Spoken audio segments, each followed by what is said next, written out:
વિસાવદરની sub district hospital એટલે કે વિસાવદરના સરકારી દવાખાના બાબતે લેબોરેટરીના પ્રશ્નો, દવાના પ્રશ્નો, ત્યાં દાખલ થતા દર્દીઓ માટેની સુવિધાના પ્રશ્નો, સરકારી હોસ્પિટલમાં ડિલિવરીની સુવિધા, પ્રેગ્નન્ટ બહેનોને ડિલિવરીની સુવિધા બાબતના મુદ્દાઓ, PMJAY યોજના જે છે એના લાભાર્થીઓ જેમાં ડાયાલિસિસ હોય, હિપેટાઇટિસના દર્દીઓ માટેનું ડાયાલિસિસ હોય, આ બધા મુદ્દા ઉપર પણ વિસ્તૃત ચર્ચા થઈ છે. અને વિસાવદરના સરકારી દવાખાનામાં જે કંઈ પણ દર્દીઓ આવે છે જેમાં જે સરકારી યોજનાનો લાભ મળવાનો હોય, જનની સુરક્ષા યોજના છે, એ સિવાય ઓપરેશન કર્યા પછી 48 કલાક બહેનોને જમવાનું આપવાની યોજના છે. વિસાવદર ખાતે પ્રાંત અધિકારીની ઉપસ્થિતિમાં આરોગ્ય વિભાગ હેઠળની રોગી કલ્યાણ સમિતિની બેઠક યોજાઈ. આ બેઠકની માહિતી ગોપાલ ઇટાલિયાએ વિડીયોના માધ્યમથી આપી છે. નમસ્કાર, તમે જોઈ રહ્યા છો ગુજરાત પ્લસ ન્યૂઝ અને હું છું મમલ. તો આવો સાંભળીએ આ બેઠકને લઈને ગોપાલ ઇટાલિયા શું કહી રહ્યા છે. આજે 12 એપ્રિલ 2026નો દિવસ છે. વિસાવદરના પ્રાંત અધિકારીની કચેરીમાં આજે રોગી કલ્યાણ સમિતિની એક મિટિંગ હતી.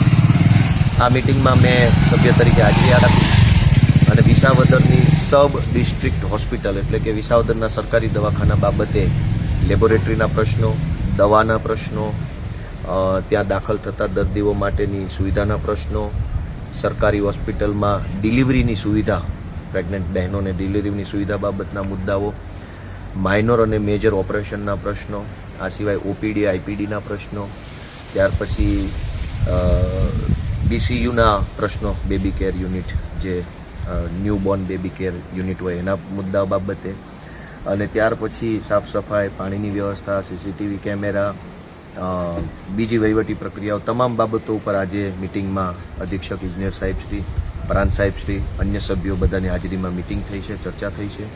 PMJAY યોજના જે છે એના લાભાર્થીઓ જેમાં ડાયાલિસિસ હોય, હિપેટાઇટિસના દર્દીઓ માટેનું ડાયાલિસિસ હોય, આ બધા મુદ્દા ઉપર પણ વિસ્તૃત ચર્ચા થઈ છે. અને ખાસ કરીને વિસાવદરની જે નવી હોસ્પિટલ મંજૂર થઈ છે એ હોસ્પિટલનું કામ જલ્દી ચાલુ થાય તે માટે અમારે આ મિટિંગમાં ચર્ચા થઈ છે. અને આ ચર્ચાને ગાંધીનગર હું જઈશ ત્યારે અધિકારીશ્રીઓ અને સરકારના પદાધિકારીશ્રીઓ સમક્ષ પણ મુદ્દો રાખવાનો આજે નિર્ણય લેવામાં આવ્યો છે.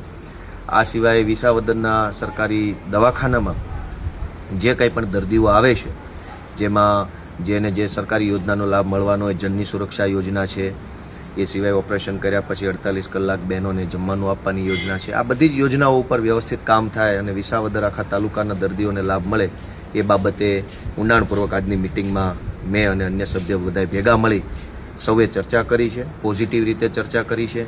અન્ય બધા સભ્ય જે હોય આ વિસાવદર પંથકના એ પણ બધા હાજર હતા. બધાએ એક સુરે વિસાવદર વિસ્તારના દર્દીઓને, જનતાને ફાયદો થાય એવા પ્રકારે એક સકારાત્મક ચર્ચા કરી છે. એટલે મને વિશ્વાસ છે કે વિસાવદરના સરકારી દવાખાનાની અંદર વધુ સારું કામ થશે. જે કાંઈ સારું કામ ડૉક્ટરશ્રીઓ, સરકારી કર્મચારીશ્રીઓ, અન્ય સેવાભાવી સંસ્થાઓ જે લોકો સારું કરી રહ્યા છે એ કામ વધુ સારું થાય એવા પ્રયત્નો આજની મિટિંગ માધ્યમથી કર્યા છે. Thank you. ગોપાલ ઇટાલિયાની વાત તમે કેટલા સહેમત છો, શું વિચારો છો, કમેન્ટ કરીને અમને જરૂરથી જણાવજો. અત્યાર માટે બસ આટલું જ. નમસ્કાર.